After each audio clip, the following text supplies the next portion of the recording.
poderem tirar essas dúvidas. Mas aí agora a gente tira uns minutinhos para poder explicar um pouquinho e aí depois a gente já começa a aula de hoje. Diz aí, tem alguma dúvida do que teve a semana passada? Vocês entenderam? A criatividade está difícil? Entendeu o que é para fazer, só não pensou em nada ainda está fazendo trabalho.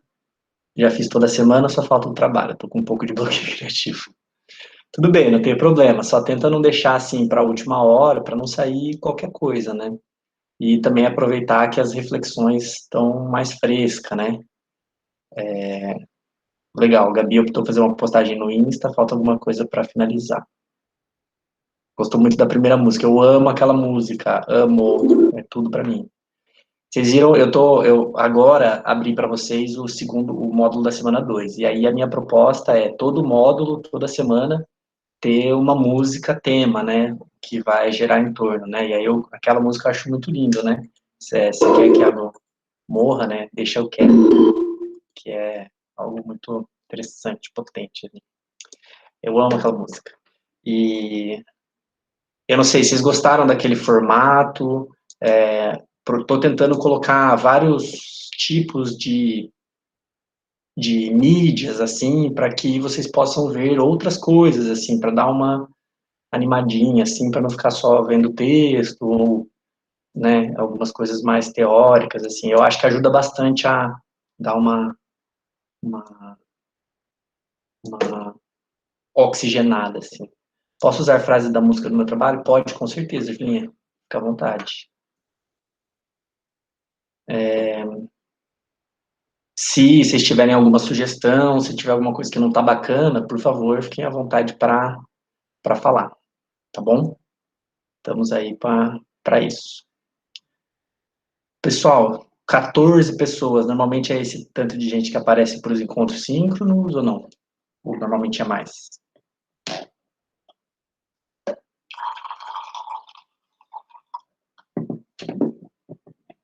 Tá, então acho que a gente pode ir começando. Qualquer dúvida, é só me perguntar que estou por aqui, tá bom? Tomando meu cafezinho aqui para sobreviver. Então, pessoal, hoje, o nosso tema, a partir de hoje, vai ser, da semana de hoje, vai ser trabalho e a história do capitalismo. A gente vai tentar entender o que é o trabalho e o que é o capitalismo. Por que isso, né? Porque o professor é um comunista e quer doutrinar todo mundo? Não. É porque a gente vive nesse sistema. Quer a gente goste dele, quer a gente não goste. E aí, e ele sobredetermina a nossa vida e as nossas escolhas. Não tem nada, nenhuma escolha que a gente faz que não esteja dentro do espectro desse sistema em que a gente vive. Por isso que a gente precisa entendê-lo e estudá-lo. Quero tentar propor, a gente vai falar um pouquinho da história do capitalismo, mas eu quero propor isso a partir de uma reflexão a partir da gente.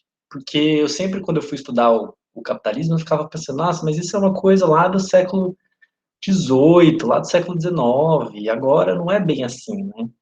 E aí eu tô querendo que a gente consiga pensar como que a gente se insere dentro disso, tá? Claro que, assim, nesse encontro síncrono de agora, de hoje, eu não vou conseguir abordar todos os temas que envolvem isso, tá? Então, vai ser algo bem por cima, assim, e aí depois a gente pode elaborar essas discussões mais para frente ou em outros momentos, né? Mas eu quero fazer um panorama geral aqui, porque a gente vai precisar desse entendimento para poder partir. A gente está na disciplina de Geografia 2, a gente vai tentar entender como que funciona o mundo politicamente, geopoliticamente, economicamente, né? Então, para isso, a gente precisa desse histórico, mas eu não quero que esse seja um histórico, assim, de uma coisa distante. É algo que está presente no nosso dia a dia e que determina a nossa vida. Então, a gente precisa tentar entender como que ele é. Então, não é uma questão de gostar ou não, ou ser a favor ou contra, é uma questão de entender, apenas simplesmente pelo fato de que é algo que determina a nossa vida, né? É claro que aqui a gente vai estar dialogando com algumas coisas que você concorda mais, discorda mais, ou enfim, vai depender de qual tem sido a sua leitura de mundo, né? E eu tenho a minha, obviamente, né? Isso acho que vai aparecer em alguns momentos. Mas, inclusive, em algum momento ali, eu vou dizer para vocês que não é uma questão de bem ou mal, porque na nossa vida a gente tenta colocar tudo como, isso é bom ou ruim, ou bem ou mal, né? Mas não é bem assim que as coisas funcionam na realidade. Então, vou tentar apresentar isso para vocês. E aí, então, a gente vai começar com aquela primeira pergunta que eu mandei para vocês, que é tentar discutir o que é o trabalho, né? Que é a primeira coisa, né? Então, a primeira pergunta é essa daqui, né? O que é o trabalho para você? Aí apareceram algumas respostas aqui, eu vou ler, independente do nome, que tem vocês trouxeram muita coisa interessante, eu já fiquei super feliz. Olha só, alguém falou assim, ó, o trabalho é uma ocupação, podendo ser remunerada ou não. Ou seja, num trabalho que você realiza, você pode ser remunerado por esse trabalho ou não. Outra pessoa falou assim, ó, o trabalho é toda atividade remunerada realizada com um propósito final. Ou seja, isso é muito interessante também, que tem algum propósito. Você não faz um trabalho à toa, ele tem um propósito. Isso é algo também muito interessante. Outra resposta. Trabalho é a ação que o indivíduo faz em troca de algo que supra a sua necessidade. Isso também é sensacional. Então, ele tem que fazer isso para poder suprir a sua necessidade, em troca de alguma coisa que vai suprir essa necessidade. Muito interessante. Trabalho é a atividade que uma pessoa realiza para receber dinheiro em troca do tempo e energia gasto naquela atividade. Então, no trabalho, a pessoa gasta tempo e energia, e em troca, ela ganha um dinheiro por isso. Ótimas respostas. Trabalho, exercer atividades para atingir um objetivo, sendo ela remunerada ou não. Também. Trabalho é algo que exige esforço ou mínimo de dedicação. Então, no trabalho você gasta, tem um esforço, tem um gasto, né? Então, precisa de dedicação. Trabalho é realizar algo em troca de algum benefício. Também é aquilo, né? Como algo para você receber algo, né? Trabalho é uma atividade remunerada, exercício por um indivíduo, é o que você realiza para ter dinheiro ou experiências também. Trabalho é o tempo de vida mesmo e o esforço em que as pessoas empregam com a finalidade de obter remuneração também. Perfeito. Acho que é isso. Alguém tem alguma coisa? Trabalho, atividade necessária e imposta para que possamos sobreviver e adquirir o necessário. Então, ó, é uma atividade necessária e imposta. Então, é fundamental, não tem como, né? Então, trabalho é tudo isso que vocês falaram. Então, por isso que eu falei assim, que não tem exatamente uma resposta certa e exata para isso, né? Então, trabalho é tudo isso. Trabalho é justamente essa energia, né, e esse esforço que a gente emprega de produzir alguma coisa. Então, quando eu corto uma árvore, por exemplo, eu estou fazendo um trabalho. E ao fazer esse trabalho, eu estou transformando a minha realidade. Então, tinha uma árvore ali, não tinha mais. Aí, depois que eu fiz o trabalho, não tem mais a árvore, certo? E eu tenho um objetivo final nesse trabalho, né? Eu cortei a árvore porque eu preciso da madeira, né? Eu não cortei a árvore para continuar como era. Eu cortei a árvore para ter um destino final, para ter um objetivo final, ter a madeira, né? Ou o trabalho de um professor, né? Ele dá a sua aula, né? Com a sua finalidade de que os alunos aprendam aquele conteúdo, por exemplo, né? Então, todo trabalho ele tem necessariamente uma finalidade. E, olha só, muitos de vocês colocaram que o trabalho, ele é necessário, porque ele vai corresponder às necessidades daquela pessoa. Então, eu, por exemplo, dou trabalho como professor para que eu possa receber o meu salário, para que eu possa comprar minha comida, pagar minha moradia, meu meio de transporte e assim por diante. Pessoas que trabalham diretamente com a terra, por exemplo, que vivem da subsistência, elas produzem os seus próprios alimentos. Elas trabalham na roça, por exemplo, para obter o seu alimento. Então, através daquele trabalho, ela consegue esse sustento dela, né? Então, existem formas e formas de trabalho, existem muitas formas de trabalho. A forma mais disseminada hoje em dia é o trabalho assalariado, em que a gente trabalha e recebe um salário por isso. E com esse salário, a gente corresponde às nossas necessidades de alimentação, de moradia, de abrigo, de tudo que a gente precisa é através desse salário. Mas, nesse caso, é só se a gente tem trabalho, não é mesmo? Um trabalho, um emprego, né? Aí alguém colocou aqui, trabalho só não é necessário se você for herdeiro. Exato, né? Porque é uma renda, né? Então, a gente está preso ao trabalho, né? Isso é bastante importante, nós vamos dialogar sobre isso também.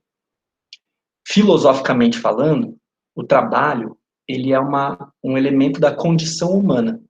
O ser humano só consegue sobreviver através do trabalho. Pensa nos homens das cavernas, por exemplo, eles só conseguiam sobreviver quando eles atuavam sobre a natureza, quando eles faziam a fogueira, quando eles cortavam, matavam um animal, usavam a pele para poder se cobrir, ou o animal para poder comer e assim por diante. Então, a sua necessidade era, era saciada a partir desse trabalho que ele empregava, desse gasto de energia que ele empregava, com o fim de é, suprir as suas necessidades. Então, o trabalho tem essa dimensão que a gente chama de dimensão ontológica, mas é uma palavra muito difícil que não precisa saber disso agora, mas que ele é uma condição humana. Sem a gente trabalhar, a gente não consegue sobreviver. Sem trabalho, a humanidade não sobrevive. Então, todo mundo precisa trabalhar. Mas nem todo mundo trabalha. Como diz a Gabi aqui, herdeiros muitas vezes não trabalham, apesar de ter uma remuneração altíssima. Então, nem sempre trabalho está ligado à remuneração. A gente vai falar um pouquinho disso hoje. A segunda pergunta, o que será que é riqueza e da onde vem a riqueza? Coloca aí no chat aí para mim, vamos ver. Ou se quiserem falar também, podem falar. Riqueza é acúmulo de capital. Muito bem. O que mais? Riqueza é dinheiro. Vem da exploração da mão de obra e dos recursos naturais. Então, quando você explora os recursos naturais ou a mão de obra, você consegue dinheiro, que é essa riqueza. Outra resposta. Riqueza é a posse de bens materiais, bem como dinheiro, imóveis, etc. A riqueza pode ser o fruto do trabalho. Ótimo. Riqueza é o acúmulo do capital. Legal. Riqueza é possuir muitas coisas de alto valor comercial. Riqueza são os bens ou dinheiro acumulado pelo seu trabalho ou por herança também, né? As pessoas acumulam riqueza através de herança. Riqueza é a quantidade, em grande escala, de posses, dinheiro, bens materiais, e assim por diante.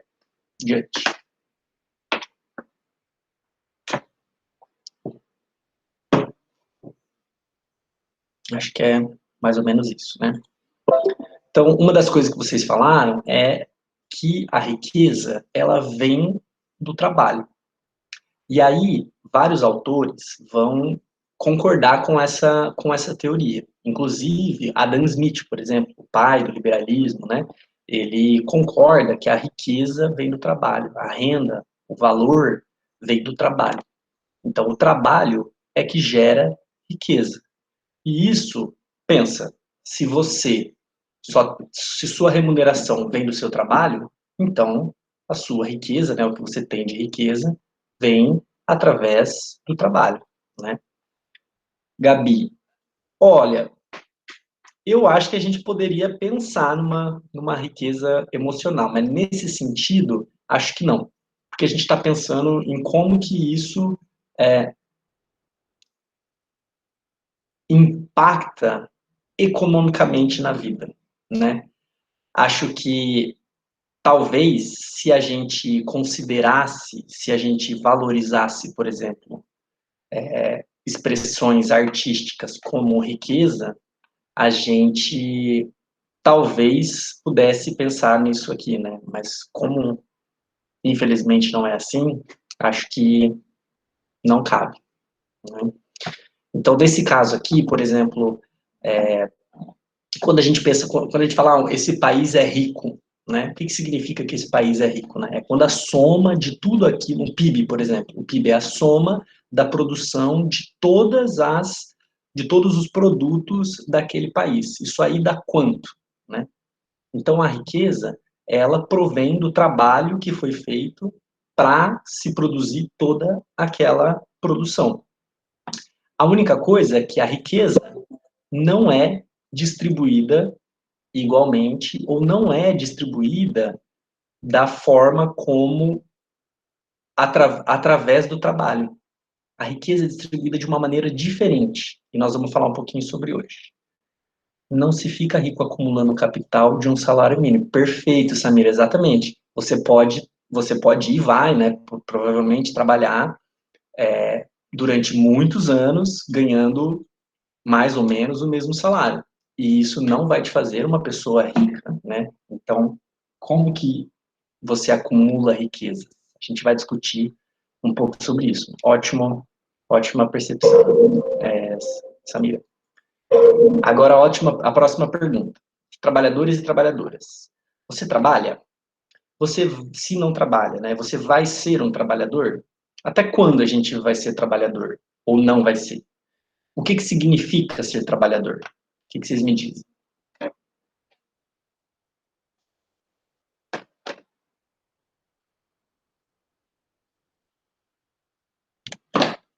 Gabi trabalha. O trabalhador significa exercer um tipo de função todos os dias para ter seu próprio sustento. Perfeito, Gabi?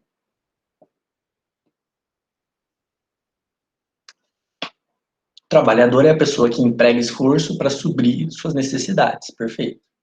O trabalhador tem um emprego fixo, carteira assinada, direitos assegurados.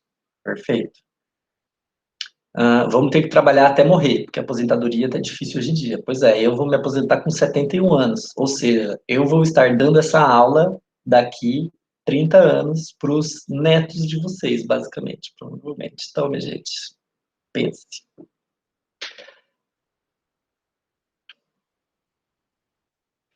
Não trabalho, mas futuramente vou ter que trabalhar. Acho que toda a nossa vida, até hoje, girou em torno de trabalhar. Trabalhador é a pessoa que oferece a mão de obra por remuneração. Isso, oferece a mão de obra por remuneração e desenvolve um papel na sociedade. Perfeito. O que mais?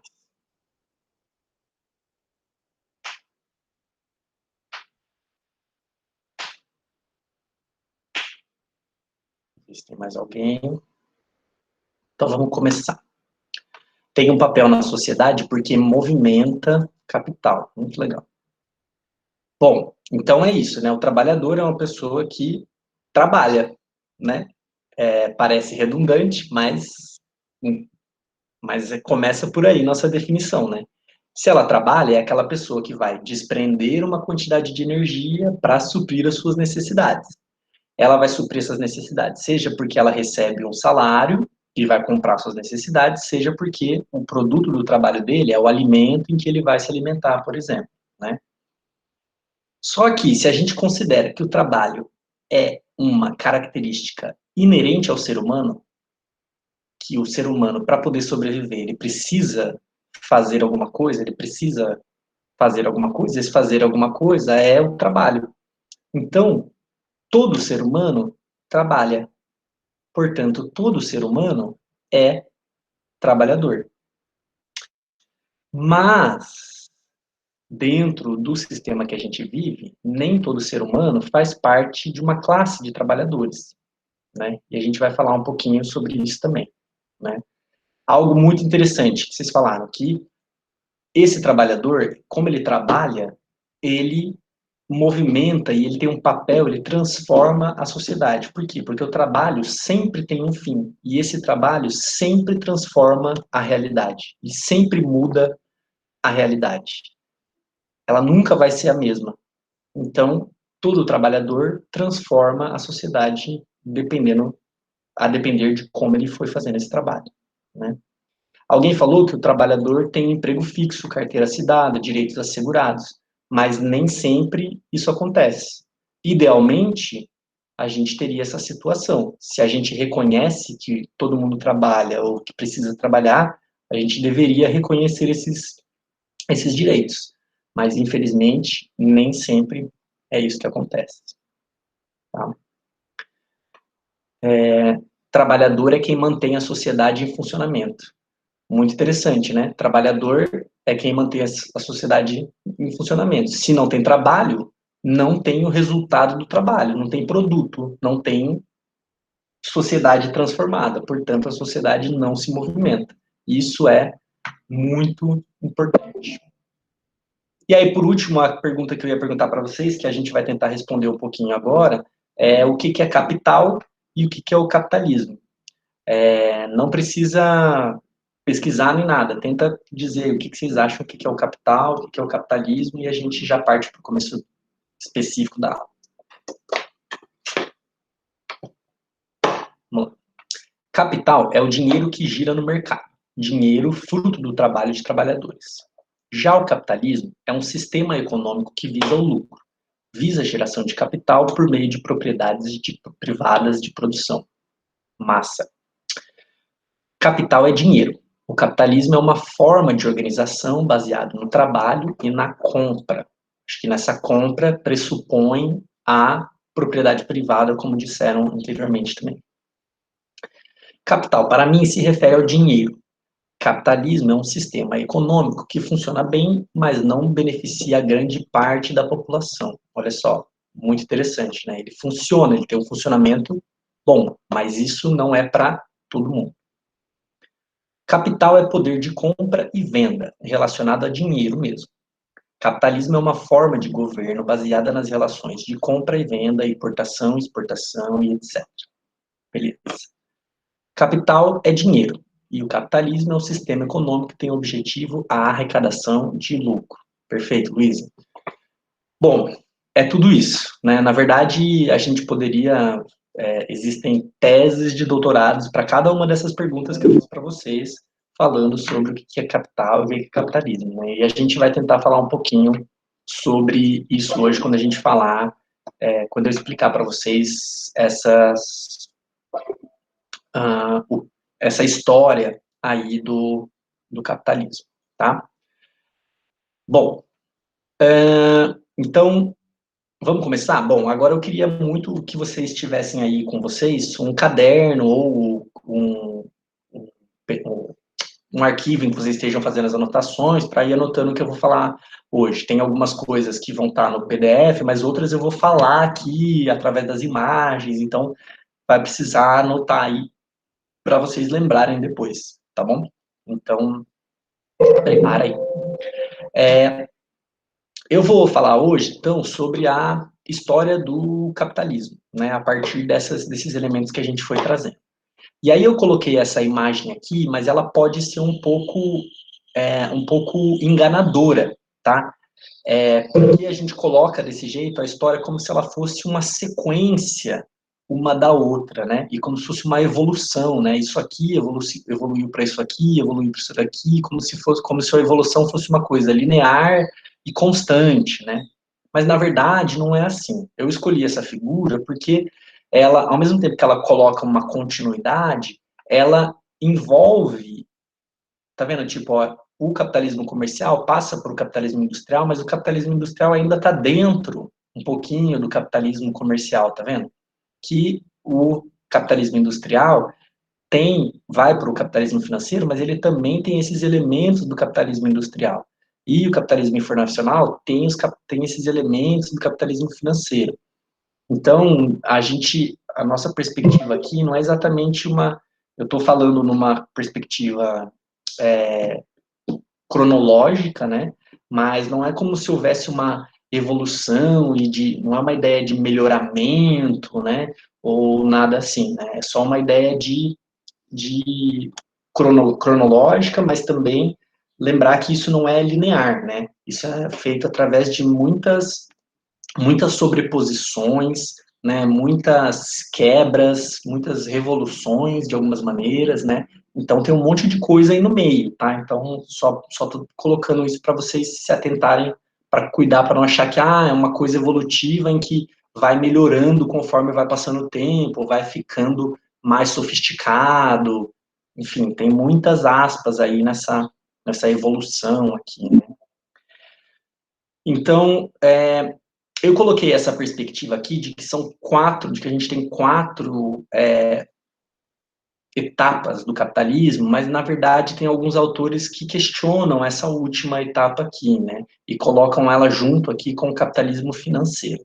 Eu coloquei as quatro porque daí a gente consegue diferenciar, mas quando chegar lá na quarta, eu vou falar para vocês que não são todos os autores que concordam com isso. A maioria deles acham que, não a maioria, mas tem alguns autores que acham que são esses três momentos do capitalismo aqui que predominaram e predominam na história da humanidade.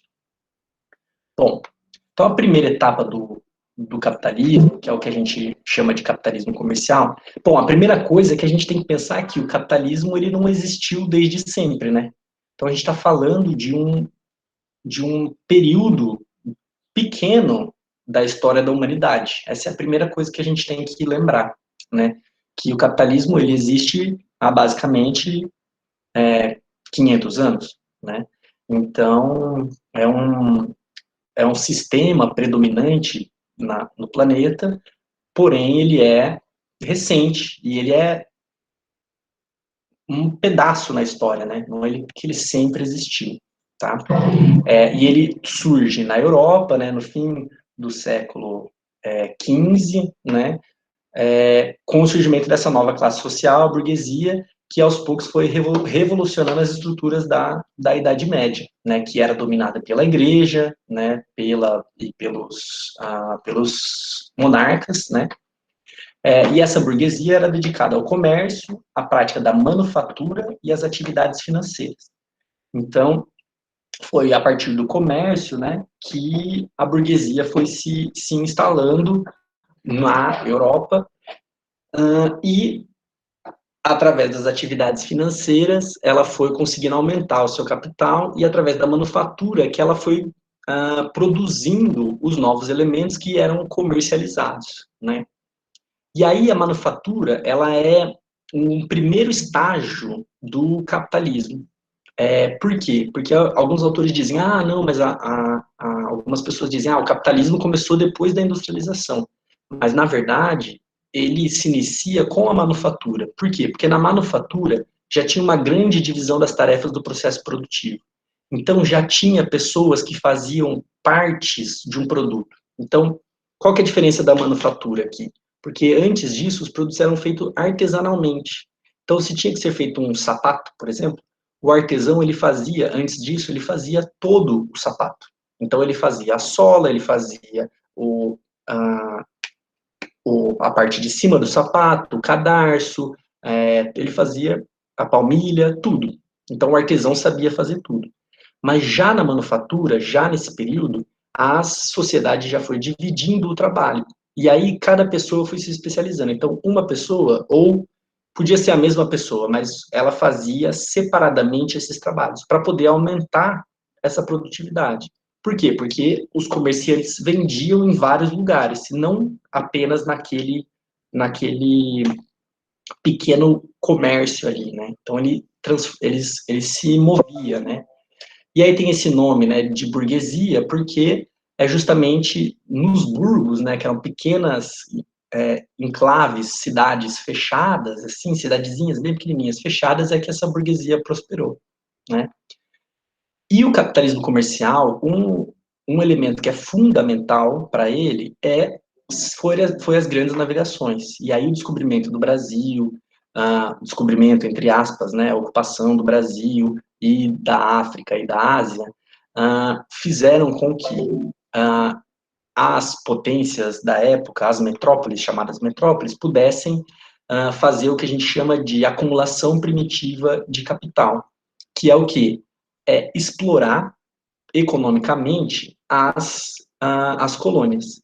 Então, isso foi colocando pessoas, inclusive através da escravização, dentro de um sistema em que se obtinha muito lucro. Então, por isso que aqui já era considerado capitalismo, porque explorava-se a força do trabalho, então os escravos principalmente, né? Você não pagava uma mão de obra, então você não tinha gasto de mão de obra, basicamente. Essas pessoas trabalhavam para gerar produtos, e esses produtos eram então transformados lá nas manufaturas lá na Europa. Então isso aumentou em muito, muito, muito o capital na mão da burguesia, né? E isso foi o que permitiu as transformações que aconteceriam lá depois no chamado capitalismo industrial que eu vou falar. Então, nas colônias existia um monopólio. Por exemplo, o Brasil, mesmo quando ele era independente, ele só podia, as colônias só podiam vender para suas metrópoles. Então, o Brasil só podia vender para Portugal. Então, não existia uma liberdade nesse sentido. Então, a acumulação ia direto para a burguesia do, da metrópole, né? E isso foi fazendo com que esses países da metrópole se tornassem cada vez mais ricos, né? Então, as colônias produziam matérias-primas, por exemplo, o Brasil produziu pau-brasil, né, a madeira do pau-brasil que virava móveis e depois era vendido aqui para a colônia, né, produzia a cana-de-açúcar, que aqui no Brasil tinha vários engenhos que já transformavam em açúcar e ia lá para a metrópole, né, que mais? Produzia ouro, que ia lá para a metrópole e depois era vendido para cá na forma de joias e etc., por exemplo, né, e assim por diante, né, então a metrópole fornecia o quê? Esses produtos já manufaturados e eles dominavam os comércios de pessoas escravizadas, né? Então, nisso se tornou isso, inclusive a escravização, né, o tráfico de escravos se tornou uma atividade muito rentável, né, para essas metrópoles. Então, com isso, essas metrópoles acumularam muito, muito, muito capital. Tanto que esse capital todo acumulado foi investido e gerou intensas transformações, tanto que ficou conhecida como a Revolução Industrial. E aí, a partir disso, inaugura o que a gente chama de capitalismo industrial. Mas, enquanto isso, vamos lá para perguntas. Amanda, o Brasil era uma colônia de exploração, exatamente, Amanda. Então, a ideia era que, a ideia não, né? A proposta era a colônia era explorada, né, para que pudesse gerar essa renda, né, essa riqueza, né, a partir do trabalho, só que essa renda, essa riqueza não ficava aqui na colônia, né, ela era levada lá para as metrópoles.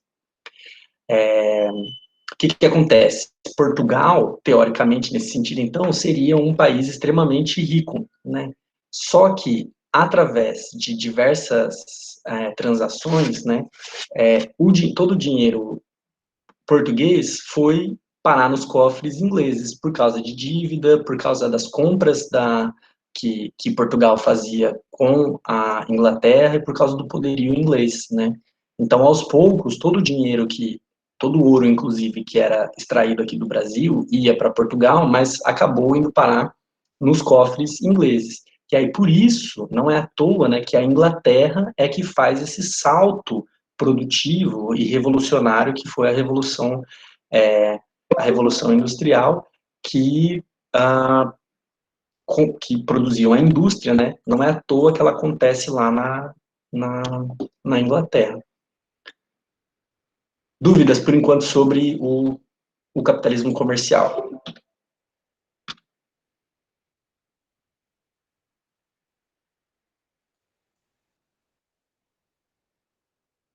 Tudo tranquilo. Se tiverem dúvidas, escreve aí que eu vou tirando, tá? E se eu estiver falando muito rápido, vocês também me param. Fala, professor, pelo amor de Deus.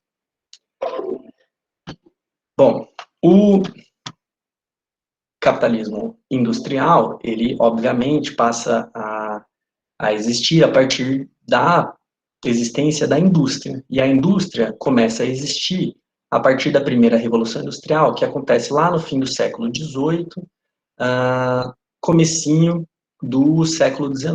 Né? E por que tem esse nome Revolução Industrial? Porque ela reorganizou todo o processo de produção que havia no mundo. Né? E por como que foi isso, né? Isso foi feito a partir da construção de novas máquinas. Então, já existiam máquinas antes, mas elas eram mais como apêndices do corpo humano, né? Aqui, nesse caso, com a Revolução Industrial, a pessoa começa a controlar diversas unidades de produção ao mesmo tempo. Então, ao invés dela bater um prego, ela tem uma máquina que ela faz o esforço de um prego, mas ela martela 5 pregos ao mesmo tempo. Né? Então, isso faz com que aumenta muito a produtividade. Então, essa Revolução Industrial ela foi uma revolução porque ela teve a inserção de novas máquinas no processo produtivo, com novas fontes de energia, né? Inclusive com a própria máquina a vapor, que é o símbolo da Revolução Industrial. Ah, professor, o que é a máquina a vapor? Lembra lá do Harry Potter, do filme do Harry Potter, que tem o trem, né? O trem que fica lá soltando aquela fumaça, né? É uma máquina a vapor, e o vapor vem da onde? Da queima do carvão. Então, o carvão, que já era um combustível utilizado, né? Ele passa a ser usado para a máquina. Então, o carvão, através desse motor, ele a vapor. Então, ele passa a ser utilizado em várias coisas. Então, ele passa a ser utilizado na locomotiva, nos barcos, por exemplo. Lembra do filme do Titanic? Que tem o Titanic era o único que tinha aquelas 4 chaminés no mundo, né? Por quê? Porque aquilo era a chaminé por onde saía a fumaça do, do motor a vapor, né? Então, Então, essa máquina a vapor foi sendo incorporada na produção. Né? Então, isso fez com que o quê? Que aumentasse muito a produtividade do trabalho. Então, produzia-se muito mais. E aí, então, não que antes não fosse assim, mas nesse caso, como se consegue se produzir muito mais do que antes? Tão mais, que você produz um monte, mas então precisa de pessoas que comprem um monte, porque você consegue produzir um monte de coisa. Mas para que você tenha o dinheiro daquilo que você produziu, você precisa ter alguém que vai comprar aquilo, né? O dinheiro só se efetiva na compra, ele só existe a partir do momento que alguém compra. Senão você produz um monte de coisa e perde dinheiro, né? Porque você gastou para produzir, mas as pessoas não compram. Então, nesse sentido, nesse período, foi muito importante a presença também do colonialismo. Por quê? Porque eram novos mercados consumidores, né? Então, não é à toa que nesse período, né, a presença das metrópoles, mesmo que muitas vezes os países já tenham se tornado independentes, como é o caso do Brasil, a, a influência dela continuava existindo, né? Porque as pessoas precisavam comprar esses produtos. Então, a partir daqui, já não era mais produtos industrializados que as metrópoles produziam, mas sim produtos industrializados. Em alguns casos, já não havia trabalho escravo, mas em outros, isso continuou a existir nas colônias, né? E isso era amplamente utilizado, né? E aí não é à toa que a indústria surge justamente na Inglaterra. Por quê? Porque a manufatura já era amplamente instalada. Então, o trabalho, como eu falei para vocês, já era dividido. Cada pessoa fazia uma coisa. Então, já tinha essa especialização do trabalho. Então, a Revolução Industrial aconteceu lá principalmente, inicialmente, né? Porque a manufatura já era muito instalada. E aí, a partir de então, a partir da primeira Revolução Industrial, e é com o capitalismo industrial, que começa a se tornar mundialmente, né, e amplamente realizada a forma de pagamento, né, a remuneração através do trabalho assalariado. Então, as pessoas recebem salário pelo próprio trabalho. Esse salário pode ser por tempo ou por peça, dependendo se a pessoa produzia número de peças, ela ganhava por ali. Mas, de qualquer forma, é um trabalho assalariado, como mais ou menos como esse que a gente conhece hoje em dia. Você trabalha, você vende sua força de trabalho e recebe um dinheiro por isso. Então, isso que é o trabalho assalariado, mas ele passa a ser uma realidade principalmente a partir desse momento aqui. E aí, então, é nesse momento em que se separa realmente, tem uma grande separação entre o que é capital e o que é trabalho. Basicamente, entre quem são os capitalistas e quem são os trabalhadores, né? E aí fica mais ou menos assim. Os capitalistas são quem tem os meios de produção. É quem tem a fábrica, quem tem os instrumentos, tem o carvão, tem a matéria-prima e pode pagar um trabalhador para pagar para ele. E o trabalho é a pessoa que não tem esses meios de produção. Ele não tem nada disso. Ele não tem como transformar o algodão em fio. Ele não tem como transformar o fio em tecido. Ele não tem nem o tecido, nem a máquina, nem energia para poder transformar uma coisa na outra. Ele podia ter na mão aqui, né, o fio, mas ele não ia conseguir fazer o tecido, porque ele não tem as máquinas ou a energia para fazer as máquinas. Então, o que ele pode fazer? Ele pode fornecer a sua força de trabalho. Então, a partir daí, então, que a gente tem uma divisão, começa a tornar cada vez mais clara essa divisão entre quem tem os meios de produção e quem tem a sua força de trabalho, né?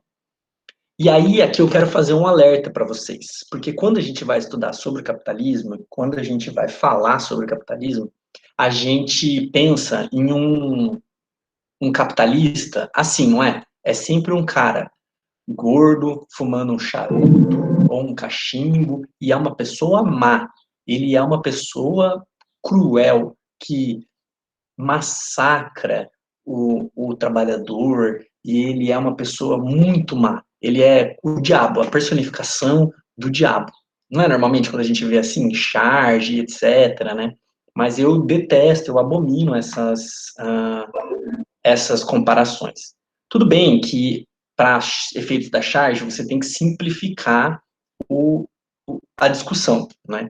Mas ser um capitalista e ser um trabalhador não tem absolutamente nada a ver com ser pessoa boa ou ruim, com o bem, o mal, com o céu e o inferno. E a gente tende a fazer isso por causa da nossa culpa cristã, eu acho que é. Porque a mentalidade cristã, porque a gente, se é uma coisa que é boa, então é de Deus, senão é do capeta, ou é bom ou é ruim, né? Então, muito cuidado quando você for, né, ligar, né, o capitalista a uma pessoa ruim, uma pessoa má. O capitalista, ele, assim como o trabalhador, está dentro desse sistema e ele não tem como fugir. Então, ele tem que fazer algumas coisas. Então, ele tem que, basicamente, obter o seu, o seu lucro a partir da exploração do trabalhador. Então, ele não faz isso porque ele é uma pessoa má, mas ele faz isso porque ele está dentro de um sistema que é baseado na concorrência. Então, eu trouxe aqui uma imagem para vocês, só para a gente ter uma ideia disso, né? Que é que fala assim, ó, a corrida para o trilhão, né? Então, são várias marcas de carro, né? Então, aqui a Tesla, tem a Toyota, Volkswagen, que mais? A Subaru, a Ferrari, BMW e assim por diante. E aí, tá colocado aqui, né, os carrinhos aqui de cada uma delas, para ver qual que é o valor de mercado dessas companhias, né? E aí, elas estão competindo entre elas também. Então, é óbvio que o dono da Honda, por exemplo, os donos das ações da Honda, têm muito mais dinheiro do que o trabalhador da Honda, né? Mas os acionistas da Honda não fazem isso, não exploram o trabalho porque eles são maus, mas é porque a empresa precisa competir no mercado internacional, senão ela é engolida pela concorrência e ela vai à falência. E o que a história do capitalismo nos mostra é que a tendência do capital é sempre, sempre, sempre se concentrar. Então, a tendência do capitalismo não é ele se diluir. Não existe, não existe uma separação, não existe uma diluição. A tendência do capital é sempre se concentrar, porque a concentração é uma vantagem. Então, essa empresa tem muito mais vantagem do que essa daqui, porque ela tem mais capital. Esse capital vira investimento, vira pesquisa, vira desenvolvimento. Isso tende a quebrar as menores e ela tende a concentrar nessas pessoas aqui. Então, mas isso não é porque essa empresa é má, olha, ela é malvada, tem até um símbolo do demônio, que aparece o olho do demônio, e aí é por isso que ela faz isso. Não, é porque ela precisa competir, senão ela vai à falência. Então, cuidado, não demonize o capitalismo, tá? Tem gente que chama de capitalismo. Eu, por muitos anos, chamei de capitalismo. Mas, hoje em dia, eu tomo cuidado com isso, porque é uma visão errada de que achar que é porque é uma coisa ruim, ou que é do demônio, ou que o capitalista é uma pessoa má.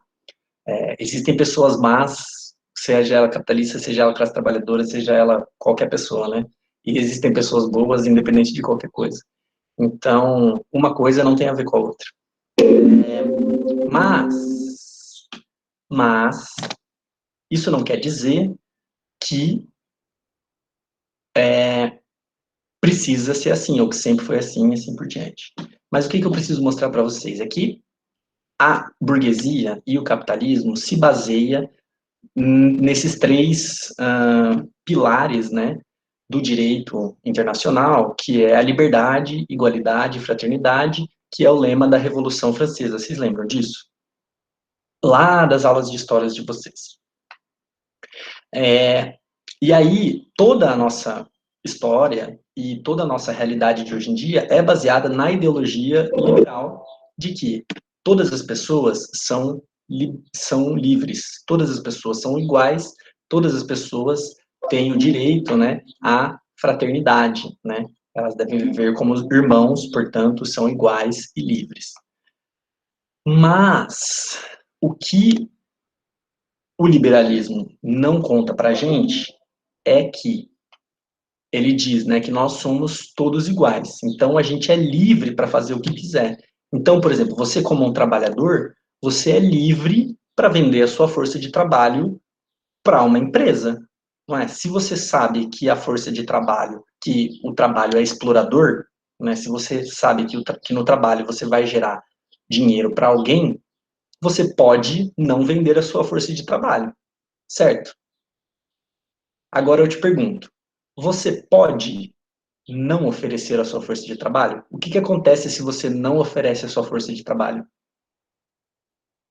no mercado?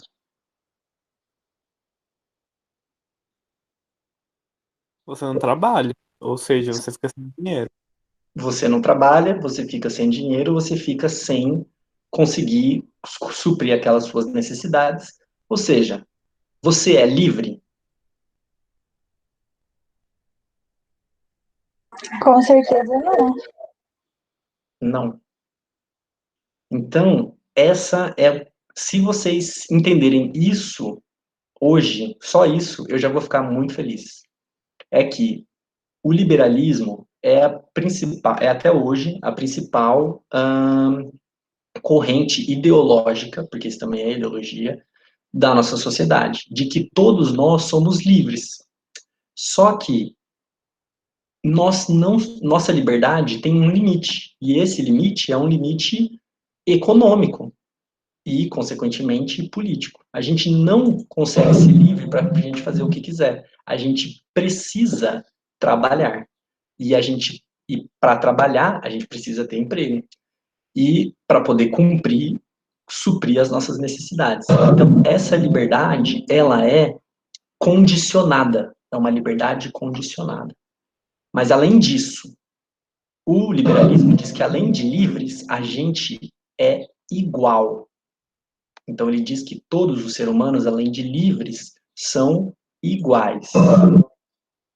Aí eu queria colocar para vocês aqui, só essa coisa eu não podia deixar, né, que esse foi o meme dos últimos dias, né, que é os meninos do MBL, os especialistas do liberalismo, discutindo numa live do MBL em Santa Catarina. Mas eu queria mostrar para vocês que nem todo, ele diz aqui que todo mundo são iguais, né, mas será que, por exemplo, essa imagem mesmo aqui, ó, será que no mercado internacional essas marcas aqui são iguais? Elas têm pesos iguais no mercado internacional? Acho que não, né? E será que as pessoas que o CEO da Tesla, será que ele, da Tesla não, né, mas da Toyota, por exemplo, será que ele tem as mesmas condições do que um trabalhador da Toyota? Será que essa igualdade, ela é de fato existente? Ela é um par? Então, o capitalismo precisa da ideologia liberal para ele poder sobreviver. Sem ela, ele não consegue se sobrepor, ele se estabelecer. Então, é preciso afirmar que todos são iguais e que há uma meritocracia e que é só você se esforçar que você vai conseguir. Mas não se fala dos limites disso, né? Como alguém colocou ali antes, né? Você não vai conseguir ficar rico ganhando um salário mínimo. Alguma coisa você vai ter que fazer nesse meio do caminho aí. Seja ser um empreendedor e inventar um aplicativo, né, que a gente já vai falar sobre os limites disso também, mas alguma coisa vai ter que ser feita. Né? E aí, eu queria mostrar para vocês aqui o que a gente chama de mais-valia, que é conhecido como mais-valia, que é basicamente o que, quando nós vendemos a nossa força de trabalho, quando a gente vai ser empregado em algum lugar, a gente vende a nossa força de trabalho, ou seja, a nossa capacidade de trabalhar. Você chega lá e fala assim, ó, eu quero assim, a pessoa que vai te contratar fala, ó, tá aqui, ó, você foi contratado. Você vai produzir 1.000 caixas de sapato por mês. Beleza. Mas você ainda não produziu as 1.000 caixas de sapato. Você vai produzir ainda. Então você vende essa sua capacidade de produzir, mas não o que você produziu. Só que aí você, durante o seu trabalho, tem uma máquina que produz 1.000 caixas de sapato por dia e não por mês. Então no final você produz 30.000 caixas de sapato. Essa diferença entre o que você vendeu a sua força de trabalho e o que de fato você produziu é o que a gente chama de mais-valia. Ou seja, você só é contratado se, só faz sentido um capitalista contratar uma pessoa se ela puder gerar essa mais-valia, esse valor a mais que é da onde vem a riqueza desse, desse capitalista, né? E aí aqui eles fizeram esse Instituto Tricontinental, que é um instituto tricontinental aqui da América do Sul, eles fizeram essas medições, fizeram esses cálculos do valor de um iPhone X. E daí eles dizem assim, ó, que para pagar a valor total de mais ou menos $999, que custava um iPhone X em 2019, os custos de matéria-prima, energia e etc. giravam em torno de $370. O custo de salário por cada iPhone é $24,55. Isso aqui é salário.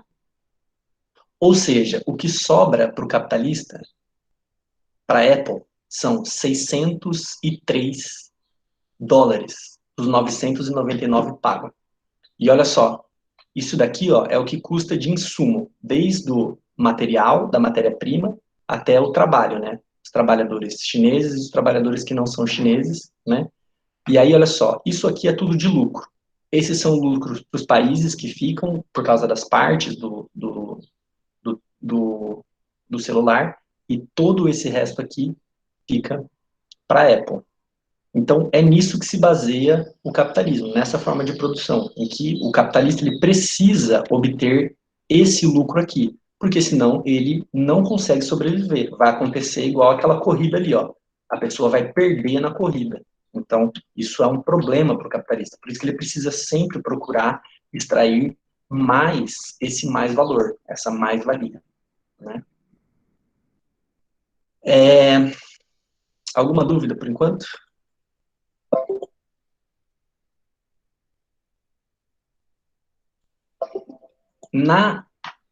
No fim do século XIX, no começo do século XX, teve uma segunda revolução industrial, por causa de descobertas científicas e por causa de duas fontes de energias principais, que são a eletricidade e o petróleo. Com a descoberta do petróleo, foi possível ter o motor a combustão, que ele é muito mais eficiente, muito mais leve, muito mais rápido do que o motor a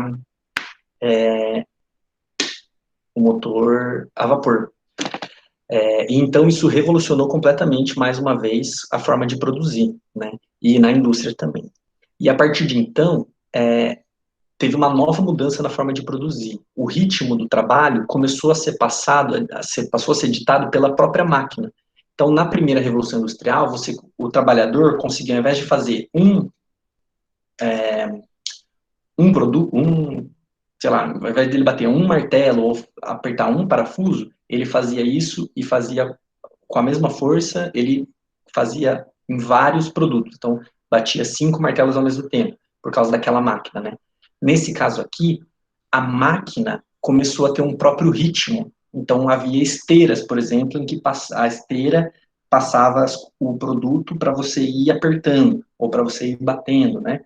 Então, isso revolucionou a forma de produzir, aumentou ainda mais a produtividade.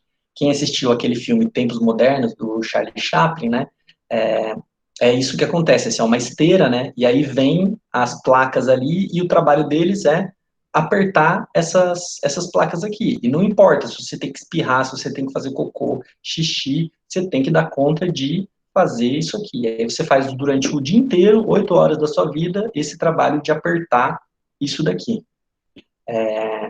Isso, então, aumentou muito a produtividade. É o que lá no Ford, que já existia desde o Taylorismo, mas no Fordismo, por causa do Ford, o Henry Ford, que é o dono da indústria Ford, ele aplicou isso na produção dos carros, né? E aí, então, isso aumentou demais a produtividade. Ficou conhecido como Fordismo, né? Na primeira etapa do capitalismo industrial, apenas países da Europa se industrializaram, né? Então, primeiro a Inglaterra, depois Bélgica, Holanda, né, começaram a a Alemanha se industrializar. Já aqui nesse segundo momento, a gente tem uma industrialização de outros países fora da Europa, né, principalmente os Estados Unidos, o Canadá e o Japão.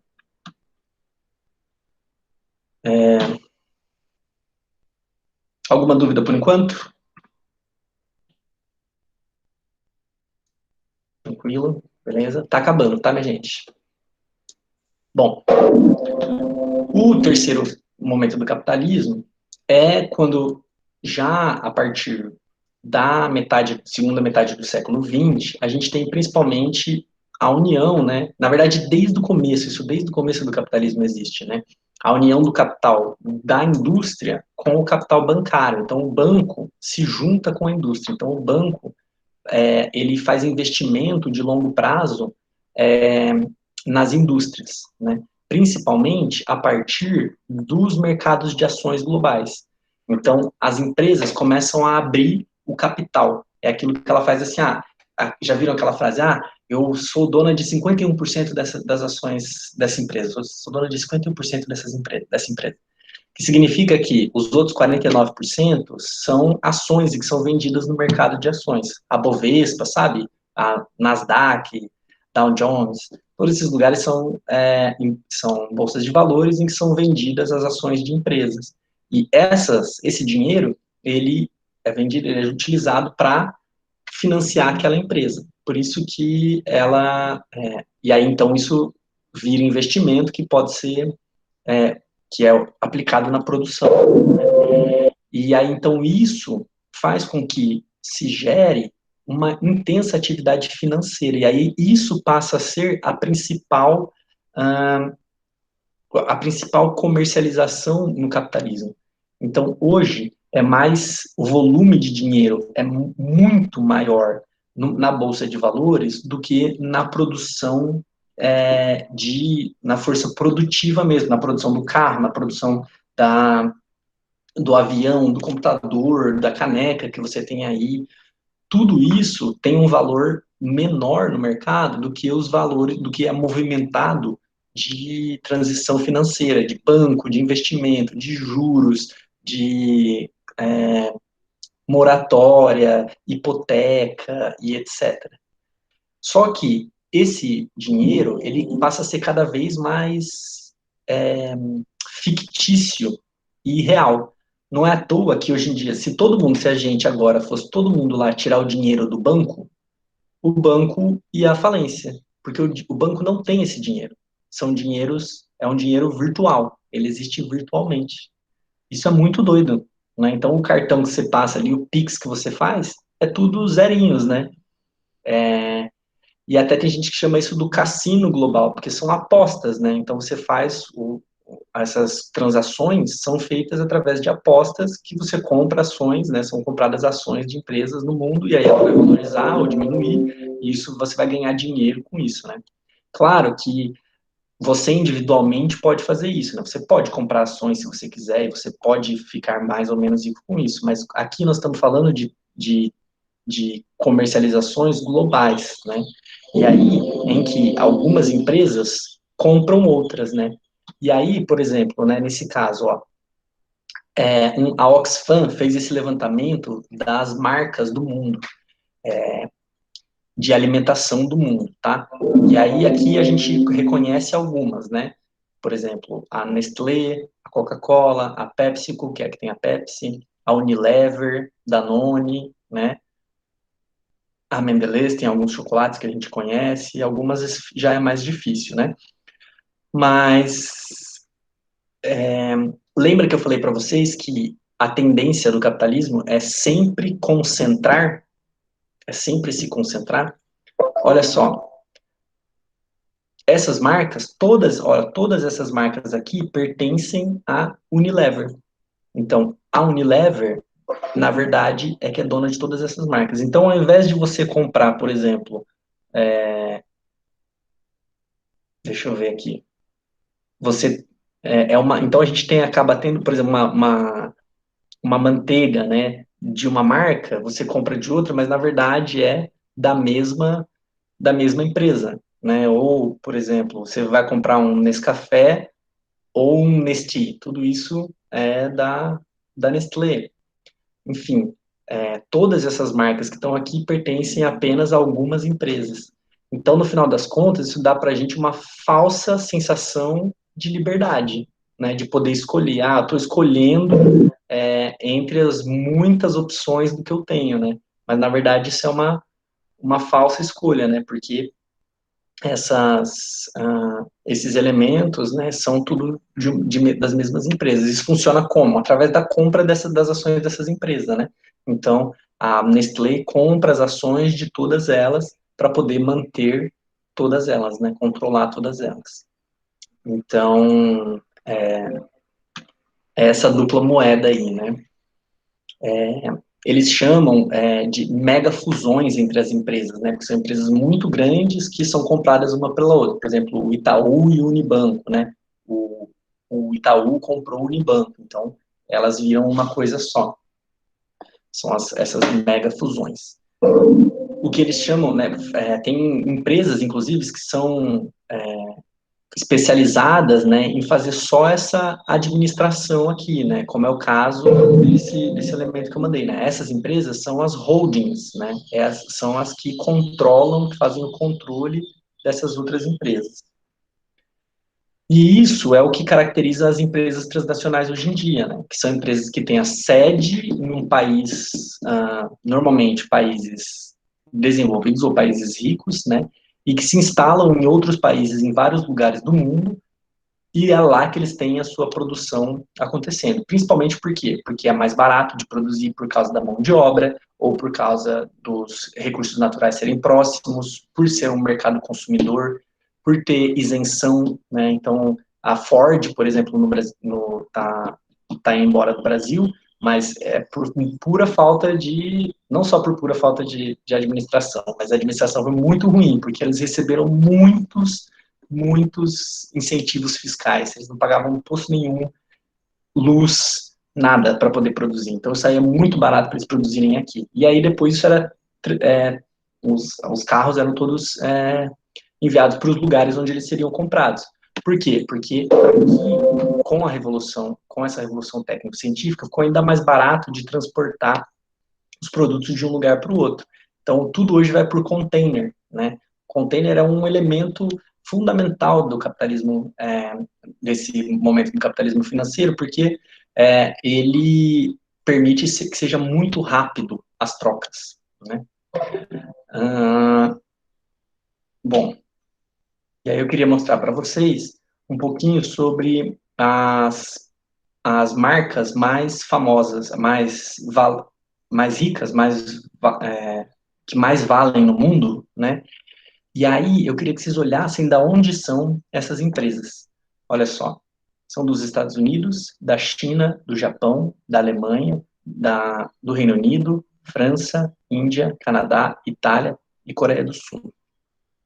E aí eu queria falar para vocês que dentro do cenário mundial, então, existe uma grande dificuldade de inserção de outras empresas e nessa concorrência que ela é desleal.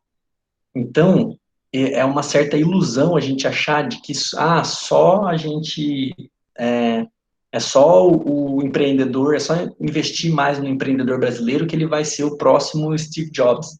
Mas isso é uma concorrência completamente desleal, porque nós estamos falando, olha só, os Estados Unidos, as companhias mais valiosas têm 23 trilhões, né, juntas de riqueza, né? Isso é muito desigual. Então, nós estamos numa periferia da produção e do capitalismo mundial, o Brasil e outros países em desenvolvimento. É uma periferia que não consegue disputar cara a cara ou igualmente com esses outros países, né? Então, nesse sentido, o liberalismo também enfrenta essa falácia, né? E aí eu trouxe esse gráfico aqui que mostra o que aconteceu com a riqueza nos Estados Unidos, tá? Aqui é nos Estados Unidos para poder mostrar para vocês. Então ele separa em três classes, a classe trabalhadora, ele diz que é a classe baixa, a classe trabalhadora e a classe média, como se a classe média e a classe baixa não trabalhassem, né? E, em oposição, eles colocaram aqui as pessoas mais ricas do mundo, do mundo não, dos Estados Unidos, né? Os 10% mais ricos. E olha só o que aconteceu de 1998 até 2013, que não é nem muito tempo, né? 20 anos aí não, 15 anos, né? De diferença. Ó, todas essa classe baixa, o que aconteceu com a renda? Caiu, ó. Tá vendo? Diminuiu. E com as pessoas mais ricas, essa renda aumentou e muito. Olha só, e compara isso, a renda das pessoas mais pobres com as mais ricas, né? Então, essa é sempre a tendência do capitalismo. Então, não existe essa igualdade proclamada pelo liberalismo, ela ou não existe, né? Ou é uma falácia, ou tem alguma coisa errada aí, né? Porque se você tem essa grande diferença aí, então nem todo mundo desse jeito é tão igual como se proclama, né? E aí, como eu falei para vocês, a gente está chegando aqui já no finalzinho, que vai falar sobre o capitalismo informacional, que seria essa última fase do capitalismo, mas nem todos os autores consideram essa fase do capitalismo e colocam esse momento do capitalismo ainda como parte daquele terceiro, que seria o capitalismo monopolista, né? Bom,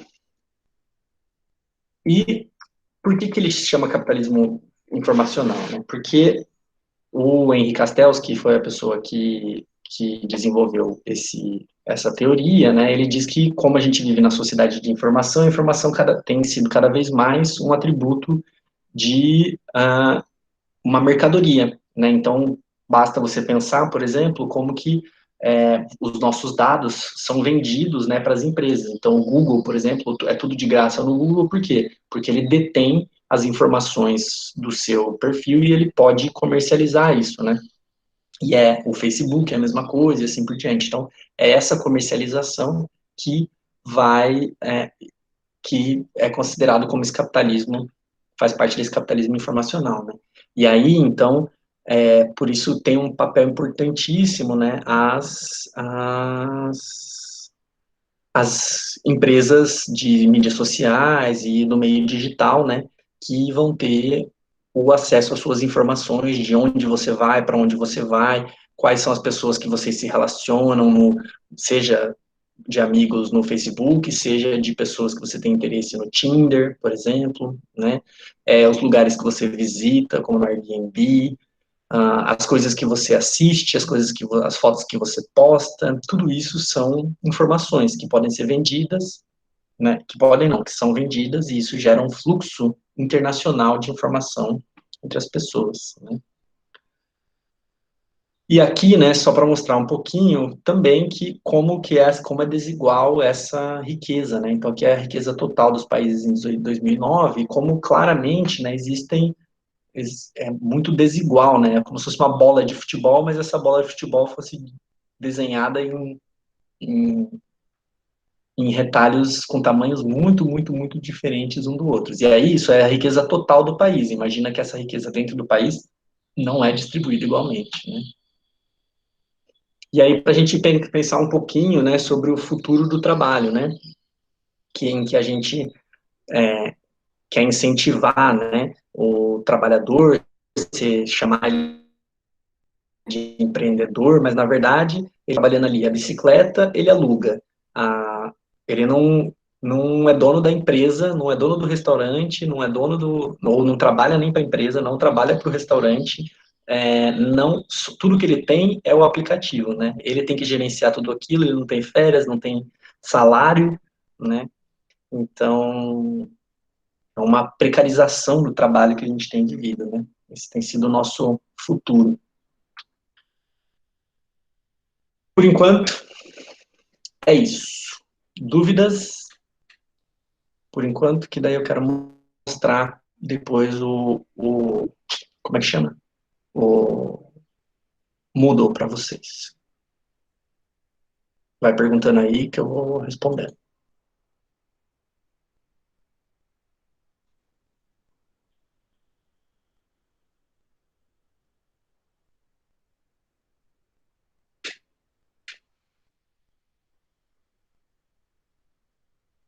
Dúvidas? Estão tão quietinhos.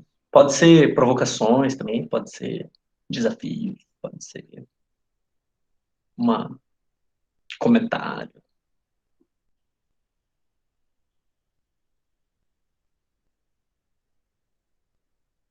A Mari perguntou, por que o capitalismo informativo não é considerado por algumas pessoas? Não é exatamente que ele não é considerado, eu não expliquei direito. As características, elas são presentes, então é inegável, né, que esses elementos, o elemento da uberização, por exemplo, né, é inegável que isso é parte do capitalismo atual, né? Mas ele não é, ele mantém para esses teóricos, né, ele mantém a mesma lógica do capitalismo monopolista, né? De qualquer forma, por exemplo, o Uber são empresas que estão dentro, né, desse espectro de um capital monopólio, de circulação de capital no mundo, né, de uma grande necessidade de uma grande rede de comunicação que vai fazer esse transporte desses fluxos, dessas informações, que já era presente quando considerado no capitalismo monopolista, né, financeiro. Então, por isso que ele ainda há esse debate, né? a princípio. O que mais?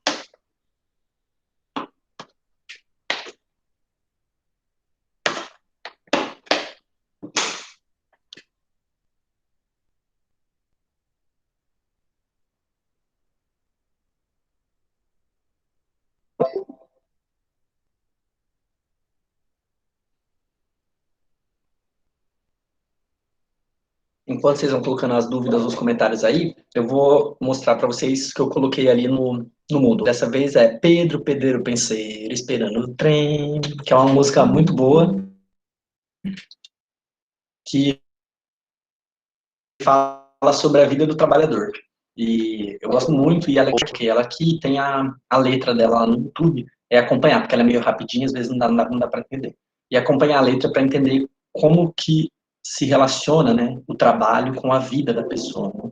Depois eu coloquei esse curta-metragem, não tem nem 4 minutos, tá? Então, é curta-metragem, mas ele é curtíssima a metragem. Tem 4 minutos que fala sobre a presença do homem na Terra, né? Mas eu quero deixar uma pergunta para vocês. Se a pergunta é homem, se o título devia ser homem ou capitalismo. Fica a reflexão. Aí, esse terceiro é um curta-metragem sobre, que se chama Utopia de Quem? E ele é super artístico. O começo dele é bem chato, é meio chato, mas eu peço que você mantenha firme e assista, porque ele é bom, mas é para você refletir. E no final ele fica meio doido, então eu quero que você reflita aí sobre o que é o trabalho, o que aparece ali como trabalho, o que poderia ser o trabalho. Ele propõe essa discussão, mas ele não fala nada, né? Então é para você assistir e ir pensando, tá? Aí, aqueles dados que eu coloquei do iPhone, sabe, é daquele Instituto Tricontinental. E aí, se você quiser se aprofundar e ler e aprender mais, eu coloquei o documento em que eles fizeram esse levantamento, como eles fizeram o cálculo, que explica como que é essa taxa de exploração e tal, que é bem legal, mas é mais teórico e bem aprofundado, assim. E aí, eu quero colocar também para quem tiver Netflix em casa ou algum amigo que puder te passar a senha, para vocês, se puderem, né, assistir esse documentário que chama Indústria Americana. Se vocês já não viram, né? É um documentário que ganhou o Oscar o ano passado, de melhor documentário, que mostra, é muito doido, que ele mostra uma fábrica americana que é comprada por uma fábrica chinesa. E aí os chineses vão lá para essa fábrica americana, e aí os americanos vão trabalhar junto com os chineses, e aí tem toda essa diferença cultural, mas também tem essa dinâmica do trabalho, em que vai ser pensado como que, né, vai ser disputado o trabalho ali, e é como todas essas questões que a gente falou do trabalho agora, como é que ela se dá dentro de uma empresa chinesa, e aí os trabalhadores vão vendo em que eles não dá simplesmente para eles irem trabalhar, alguma coisa a mais tem que acontecer, porque as condições começam a ficar muito doidas. Então é um filme bem legal, ele é um pouco demorado, talvez pode até achar um pouco chatinho, assim, mas eu recomendo que você assista firme e forte, porque ele é muito bom. E aí, por último, eu deixei um questionário, um fórum, na verdade, para a gente conversar. Vocês não precisam responder uns aos outros, assim, não é essa a proposta. A proposta é um pouco filosófica, né? Eu queria que eu coloquei assim, para responder, que chama e eu, né? Que é tipo, tá bom, professor, já entendi tudo sobre o capitalismo, mas e eu? O que eu tenho a ver com isso, né? Então, eu queria que vocês, nesse fórum aí, pudessem me falar um pouquinho mais de vocês. Então, e o que vocês têm de planos para o futuro, por exemplo? Então, eu gostaria de ser um ator, por exemplo, né? E como que isso se relaciona com a sua vida hoje? Como se relaciona com o trabalho? Ser ator é um trabalho? E é um sonho, mas o que é preciso para acontecer nesse sonho, né? Como que isso se relaciona com o capitalismo, né? E com tudo que vocês vão ter visto aí, né? além da aula de hoje, né, desses outros elementos que a gente trouxe, né? Ah, professor, eu quero ser um engenheiro, eu não vou trabalhar numa fábrica, então eu não vou ser explorado. Mas será?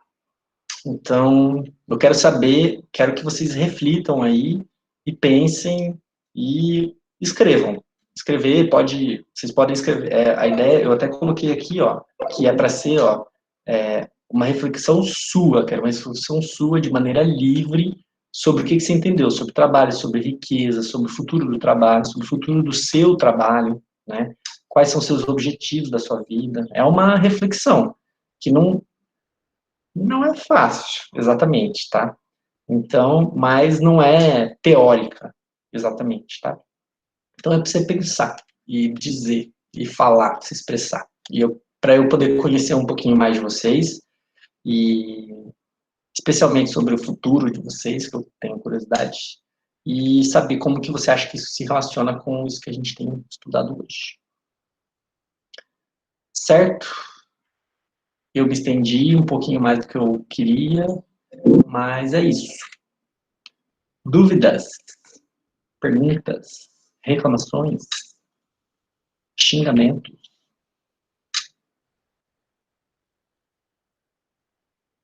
comentários, elogios. Ou vocês estão dormindo com a chuvinha?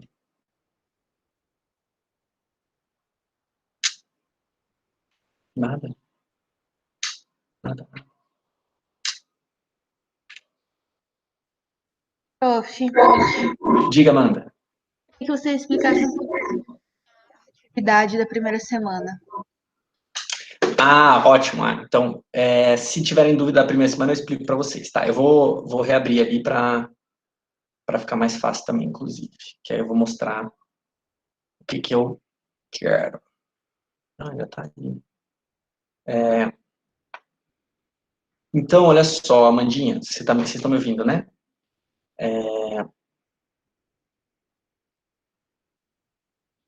A ideia é o seguinte, para poder fazer o trabalho da primeira semana, é fundamental que vocês assistam tudo isso aqui.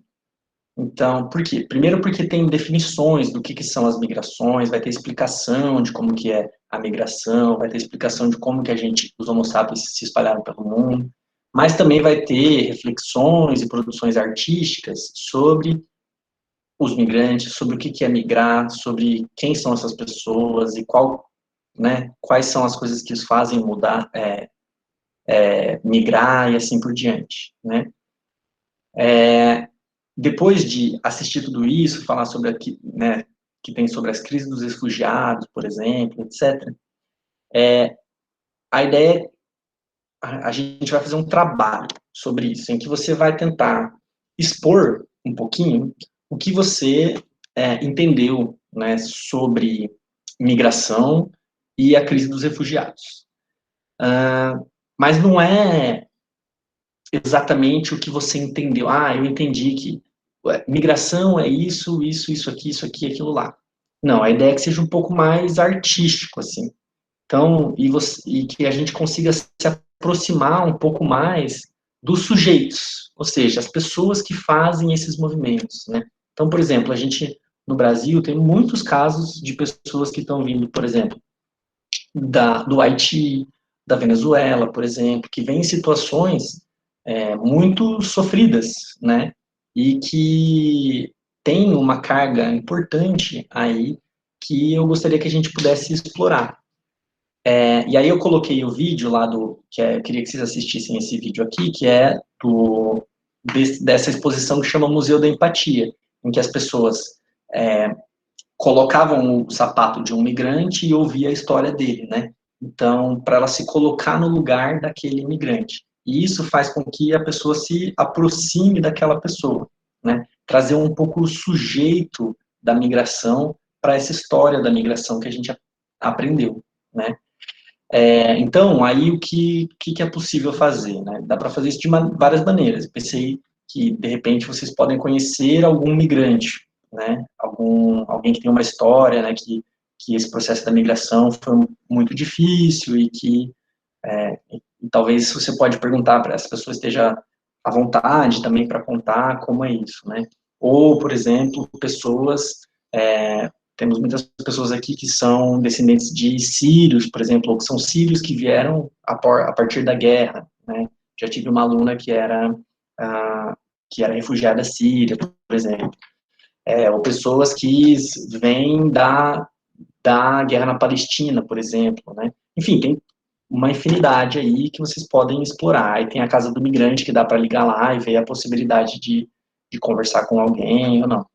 Mas se você não conseguir um acesso a ninguém que possa te trazer essa história, dá para procurar online também, né? Então, alguma história de algum refugiado ou refugiada que possa te dar alguma luz aí, e você vai produzir alguma coisa, alguma obra que possa trazer um pouco dessa história de refugiados, né, e dessas migrações. Aí eu coloquei alguns exemplos ali, né, de fotógrafos, fotógrafas, artes visuais, publicações, grafite, tem alguns exemplos lá, mas vocês podem explorar o que vocês quiserem aí.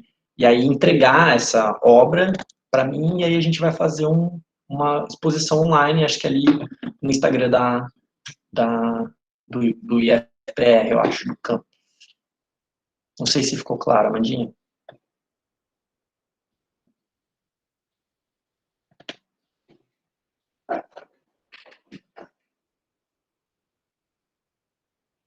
Ficou claro sim, prof. Obrigada. Beleza, gente. Mais alguma coisa? Dúvida? Reclamação? Choro coletivo? Risada coletiva? Finalizamos por hoje?